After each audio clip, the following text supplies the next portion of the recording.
Hey, good morning to those of you on the West Coast. Good afternoon to those of you on the East Coast. Unlike yesterday, today's a nice sunny day out there, which always puts me in a good mood. I'm excited to talk today about government contracting for veterans, how to succeed in the federal market. This topic is going to be touching on not just how to succeed, some of the steps, right, but also what you might think about if you're a veteran or even on active duty planning for coming out in the federal space. So I'm looking forward to talking about that. The tips I'm talking about today, they're specific for people in the military space, right? Veterans and active duty, but they're helpful to anybody. In there, I always have different nuggets. So definitely hang out if you're here with me. I'm excited about that.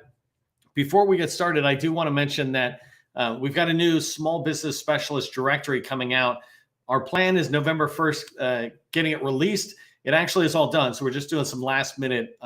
We actually want to add some other people in the GovCon world. We want to put their information into the directory so that if people are looking for somebody like Carol Bernard out of Govology's got great training for the industry. We just want to start sharing it, right? We believe pretty strongly in givers gain. And so we want to make sure that you're aware of people like Carol and others. And so we're finishing up. We might be a little bit delayed, but our intention is Tuesday, November 1st. And we just added 100 new names to this directory. So it's phenomenal with over 1,000 small business specialists in there with names, numbers, and emails, plus 100, more than 100 SBLOs for large primes. This thing represents tens of thousands of dollars of value that we provide just out there because we believe that the SBA should actually provide it. They're not. We do. We're excited to bring that to you. So just giving you a heads up for you to track on that. I am going to get started here. Okay, so today we're going to be talking about, again, government contracting for veterans and how to get started in the federal market. If you don't know who I am, my name is Neil McDonnell. I am the president of the GovCon Chamber of Commerce, and I want to welcome you here to the daily LinkedIn Live, where I provide process and procedures, tips for success in the federal market. Since 2018, I've been teaching people like you that government contracting is not a secret, it's just a process. When you follow the process A to Z, you're going to have predictable results. I bring you this experience of the last 5 years of just really driving into the process and documenting it. And even before that, for 20 years, I spent in the federal market as a small business owner. So I have a lot of experience to bring my recommendations to you on how you can succeed in there. Before we get started, do me a favor, help buyers, me, and the people in the community remember who you are. Go ahead and put your company name, your core competency, 2 or 3 words is more than enough, into the chat so that we can come back and reference it later. Or right now, while we're watching it live or in the replay kind of thing, people can see your name, your company, and your core competency all together. Eventually, we will begin to remember you consistently. By the way, as we go forward, the community that we're developing is in chat right now. So while I teach, do me a favor, engage the other people in chat. If you hear something of interest, mention it in chat.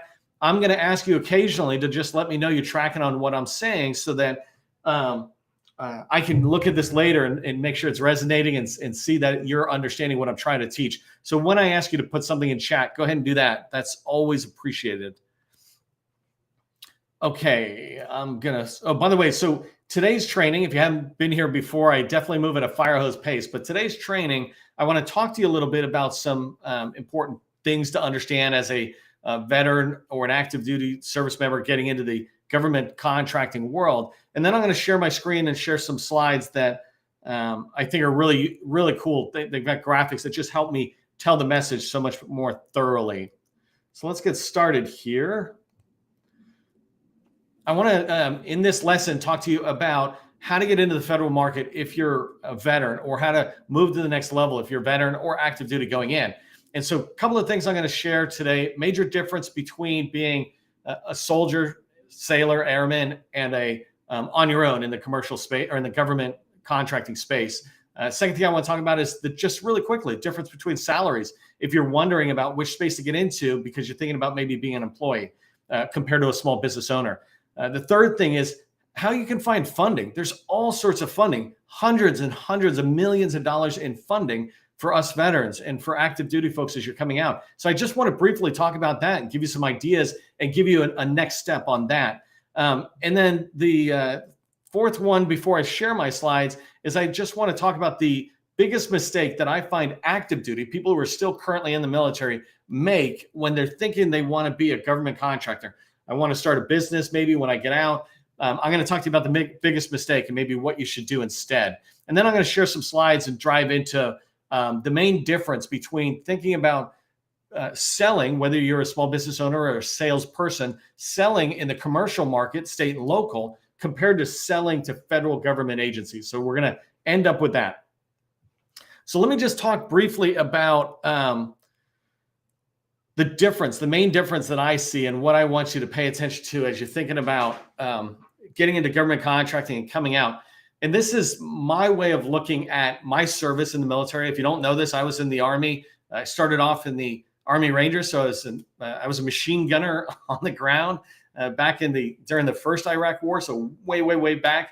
And then I ended my career working in the Secretary of the Army's office. So in a small amount of time, I was able to travel through, but I know exactly what it was like being active, thinking about doing that, because when I was getting ready to come out the last year and a half, I was thinking about getting out.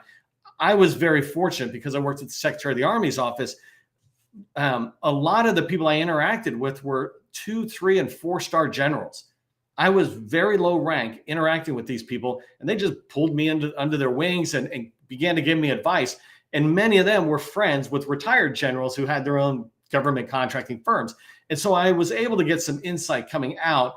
But the biggest thing that I want to tell you that I think that you have to track on is when you're in the military, and this is for people still active, in particular, in veterans, right? Is when you're in the military, they tell you what to do. And again, I'm going to give you my opinion on this. We're told what to do, even when we're a colonel and a 1-star general, right? You're going to Army War College, you're going to wherever, and there's guidance, massive amount of guidance that comes from several hundred years of running our military and getting better and better. We don't have massive innovation within the military. There's tried and proven ways to fight our nation's wars, to defend our country, right? Not that they're not innovative, but innovation is not the first word they would put into their mission statement. And my point is, somebody's always kind of telling us what to do. We always know exactly what to do to succeed when we're in garrison, when we're not actually in war footing or something. And then when we go to war, we've got strategic plans or we got battle plans. We've got this activity that we know what to do. And really what we're doing in war is what we've practiced 1,000 times in training time or peacetime, right? And so my whole point is when you come out and you want to go into the government contracting world or really anywhere, no one's going to tell you what to do. That's the biggest thing to remember. When I was in the military, I knew exactly how to get promoted. I needed this many points, these awards, this education, this time in service. I knew all the things to get promoted to move forward. And it was pretty much given that if I did the basic right things, I would keep getting promoted. That's just a normal hierarchical thing. Booz Allen has pretty much the same process, right? They have a standard career path for the people who are in their company. Well, the military has a standard career progression path, right? But when you come out and you become your own boss, in particular, if you're a small business owner and you're thinking about that, no one's going to tell you what to do. You're going to have to learn it on your own. There's all sorts of us who will advise you. Me, I'm doing it today. PTAC, small business professionals out there. Jennifer Schaus is a friend of mine out there who does daily training as well with a lot of professionals. There's a lot of us who will give you guidance, but no one is right there telling you what to do. You have to figure this stuff out on your own. And so the lesson I want you to take away from this bullet is that when you come out, you're responsible for your success. When you're in the military, your higher up is responsible for your success. If you don't succeed, it reflects on them. But if you don't succeed in the commercial side, when you're a government contractor, it's really just on you. It's on your shoulders. And but that's a good thing too, because you also control your destiny. There's no one holding you back from going from a private to a sergeant major saying, hey, you know what? I want to be a colonel, right? No one's stopping you when you're in the government contracting world. That's on you because you have control of your destiny. But in order to get control, you have to take responsibility for a lot of what other people might have had responsibility for. So hopefully that made sense. Just put I'm responsible into the chat if you're following that thread of what I'm talking about, where in the military, people tell us what to do. We know exactly kind of the progress to go forward. And when you're a government contractor, you're responsible, but it does give you control. So put I'm responsible into the chat. Second thing I want to talk about is your just a salary thing for veterans who are coming out or people in the active duty if you're thinking about maybe not starting your own government contracting business, but you are considering, do I become a government contractor salesperson? That's the role I want to talk about in particular, not an engineer or something. And the biggest difference is just the salary. If you go into any of the pay scale type websites and you look at the salary difference between the commercial and the federal space is staggering. Average salaries for a salesperson, for example, on the commercial side, selling to commercial companies, things like that, is in the $60,000 and $70,000 range, right? $60,000, $70,000, $80,000 range. It's $150,000 in the federal space. People can easily be making $200,000 and more than $200,000 as a salesperson. We call them business developers, capture managers. These salespeople in the federal space, you just make more money. So if you're wondering whether you should come out and get into the GovCon space to be a salesperson or get into the commercial space, my first recommendation for why it should be federal is just the pay scale. I'm going to give you a lot of other recommendations that are geared towards the business owner, but for you who might just be looking for a job, it's the same thing. There's a lot more stability and benefit on the federal side. Again, this is my opinion based on some facts and most experience. So third thing I want to talk about is how you can find funding as a small business owner or as a veteran coming out and you're looking to get into the GovCon space, become a salesperson, et cetera. We're actually working with a couple of states where we're doing on-the-job training type programs where we provide a workshop, a 90-day workshop on how somebody can go from 0 to 60 miles an hour on being a federal salesperson. And when we were going through this process, we began to learn a lot about the funding that is available out there. And that's what I want to talk to you about is you can find all sorts of funding to help you become a better salesperson in the GovCon space or a business owner. Obviously, there's these small business loans. You might hear about those, right? I'm starting a business, I get a loan. That's not what I'm talking about. I'm talking about benefits that are unique to you as a veteran. If you're a veteran, an example is your veterans benefits coming out like GI Bill or VRE. There's programs for vocational training. If you're a service disabled vet, this ability to go back, and there are millions, like over $1 billion in funding available to veterans along this line of education training, vocational training, entrepreneurial training. There's dedicated things on entrepreneurial training. Actually, if I pause for 1 second, I do want to give a shout out to the person who just brought it to the front of my mind again. Recently, he and I were talking, is Walter Cotton. And if you go all the way to the top of the chat, hopefully I put it in. Otherwise, Gus, maybe you can put it in. But I put Walter's LinkedIn profile hyperlink or URL into the chat. But Walter Cotton, a friend of mine, he's in the federal government space. He's actually trying to do a lot on a mission to improve the success of minority veteran-owned business owners. But he's the one who brought it to my attention. I really want to say thanks because I'm a vet who's taken advantage of a lot of benefits, and I forgot all about this. I'm like, oh, that's brilliant. And it's so simple. The most brilliant things are so simple.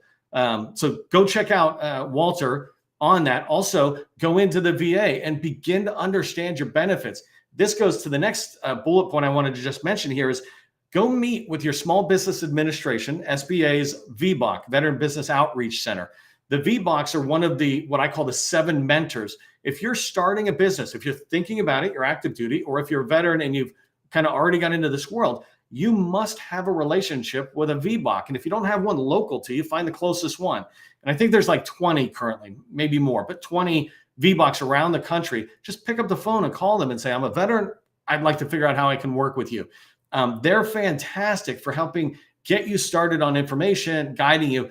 And the service, the way you get benefits like GI Bill and things like that is because you put time in service, right? Our tax dollars pay for these VBOCs, and they're out there. So take advantage of them. They will be able to guide you on what I'm talking about, the benefits. They'll give you ideas about it in much more detail. And then definitely call Walter Cotton and reach out. Tell him I said he's the man on this because he also is very, very knowledgeable about the VA benefits because he's trying to teach the small businesses out there as well. So if you understand that you have all this money available to you as veterans and as active duties folks coming out, if you understand that, do me a favor and put new skill sets into the chat. Let me know that you understand there's all this money to develop skill sets that will allow you to really be improving the process. I talk about government contracting is not a secret. It's just a process. The process begins with understanding and developing skills. And the VA in particular and SBA can help you develop those skills around the business side. So can I, so can other people, but more importantly, go get the free stuff. It's sitting out there and you definitely are eligible. Okay, so the last thing I want to talk about before I share my screen is about the biggest mistake I feel active duty service members make when they're thinking about starting a business when they get out of the military, right? And the biggest mistake they make is they spend too much time trying to research everything and understand everything and not enough time building relationships. And so what I want to recommend you do is actually reverse the amount of time you're spending learning and spend way more time building relationships. When you spend all this time learning the FAR or how government works or contract vehicles or all these different things, you're getting caught down in what I call analysis paralysis, or a lot of us call analysis paralysis, right? But you want to spend an 80-20 percentage, like the 80-20 rule, Pareto's law. You want to spend 80% of your time as an active duty person building relationships, 20% researching whatever you need to research, right? Because you could spend 2 hours a week out of 10 hours you might put into it. 2 hours is more than enough research time to become knowledgeable every single week, right? But the relationships are the most vital thing. First off, these people that you build relationships with will teach you a lot of what you might find in research. So if you're building relationships, and let me use the example of Army. If you're in the Army, then build relationships with the Army. Because if I went and started another business, the first place I'd go is right back into the Army. I understand the Army. I just came out of the Army, right? I understand how to find people within the Army. You got access to all sorts of events where you can let people know, hey, I'm going to get out. I'm going to start a business. So you're building this relationship with potential or future buyers. So it's very important to build relationships that way. You can also learn in more detail, how the Army buys. Just because you're in doesn't mean you actually understand it from a small business's perspective. So by being in, you've got huge advantage over those of us who are not in, that you can walk around the halls, you can talk to people, people would love to help you, right? The second thing is you want to be building relationships with vendors who are in there. So identify small businesses or larges and that are serving the Army, let's say, and in your space, your core competency, and build relationships with them so that as you get out, you've got all these businesses who just are dying to help you, right? They're not going to give you millions of dollars, but maybe they give you your first contract. You're off to the races as a subcontractor under them back into the Army, not back into your command, but into a different command, to follow all rules and things like that. But those relationships. Third relationship group that you want to do are the VBOX, your small business specialist, your PTAX. These type of people, anybody on the outside, those 7 mentors that I described, and you can find that. Actually, you can find those people's information in our directory, small business directory. You can go to our website, GovCon Chamber, and you'll find it there. But these people are your mentors. I call them your unofficial board of advisors. So while you're getting out, build relationships with people inside the service that you're in, small businesses, the largest that are serving that service, the Army, and then these 7 mentors who are on the outside that are taxpayer funded to help you grow your business. Those people and that effort will do way more than too much research. So if you understand what I'm talking about there, put an 80-20 rule into the chat, 80-20 rule into the chat. It tells me that you understand 80% of the time relationship building, 20% of the time research and learning. Okay, so let me switch over. I got 12 minutes left and a handful of slides here. Actually, give me a chance to drink some water too.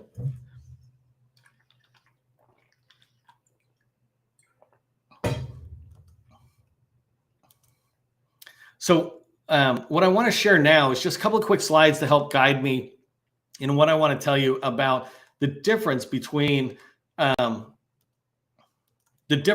supporting and pursuing commercial customers, state and local, or I consider them commercial too, right? But anybody other than federal buyer, right? So the difference between them. And let's go ahead and talk about this. So when I talk about commercial compared to federal, one of the biggest things you've got to understand is that these states like Texas and Maryland, for example, operate independently. They don't work together in any normal way, certainly not as a buyer from you as a seller. Pfizer and Lowe's, these commercial type companies, same thing. They all have their own way of doing things. AT&T is not working with Safeway grocery stores and saying, hey, let's talk to each other. We had these really good vendors. Who do you have, right? they all operate independently, completely independently. Compare that to the federal market. So in the federal market, if you don't know this, or if it doesn't compute in this way, the federal government is made up of three branches, right? The justice, the legislative branch, and the executive branch. So the executive branch is the president of the United States, the executive office of the president. All of the federal agencies that are not Congress and the Supreme Court, all of them, or the justice, all of them fit under the executive branch. And so that's one big customer.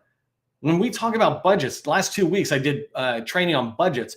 All of these people create a budget and they submit it up to the president, who then consolidates this for his budget request to Congress. They all operate missions independently, but as buyers, they operate very similar and kind of as one. And I'll give you a quick example of why I say they operate kind of as one. And I recognize that they, down at the level, they operate independently, same as a VA hospital here might be different than a VA hospital here, but those hospitals all work together under the VA. All of these agencies are now working towards a particular example is President Biden put out this initiative that says we must push more money to small businesses, in particular minority-owned small businesses. All of these agencies are working together to be compliant with this executive order that's coming out. There's an executive order on cybersecurity called Zero Trust, or dealing with Zero Trust. All of these agencies, even though they operate independently from a mission standpoint, are all kind of doing the same thing. If you look at the left-hand side of the slide, though, you could never do that with any of these people. They all operate independently. And what I mean is the federal market, I see it as one customer. I have many, many buyers in there, but one customer. And so and this is my argument for why I think you should be in the federal space all in.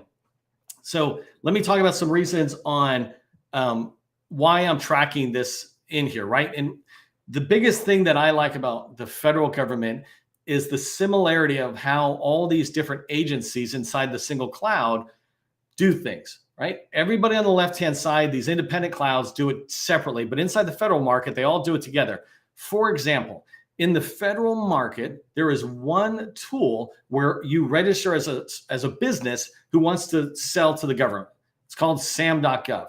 But if you go to the left-hand side, there's 1,000 different tools, right? There's many states, there's many counties, there's many cities, there's many commercial companies, et cetera. There's thousands of different portals where you maybe have to register to be visible to them or to be recognized by them. In the federal market, we have one tool. It's called sam.gov. You register in there, you're now registered to sell to the government. Doesn't mean they're going to buy from you, but you're registered, right? The second thing going along this theme is there is one set of rules.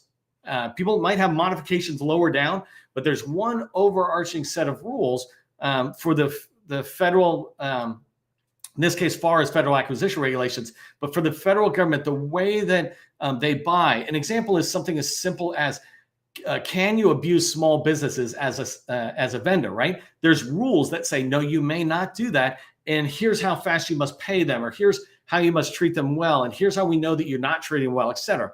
If you go over to the commercial side, that doesn't exist holistically, first off, in all of them, one set of rules. And then maybe New York treats small businesses worse than Texas or something, or California. They all have their different ways. But in the government space, you have one set of rules. And the reason this is important is because as you continue to get experience to become an expert at these rules, you're able to play by the rules, and then you're able to use the rules to your advantage. But if you have to learn different rules at Pfizer and then Walmart and then Maryland, right? You're having to constantly learn. You have to bring in different people with different expertise. But you can find people, a single person who comes into your company who's an expert on the FAR as you get big, right? 10, 20, 30 million or something. There's people out there who are experts on this and can guide you on how to be compliant with the rules and how to make sure that the rules are playing in your favor, not in the government's favor necessarily. That's a whole different training.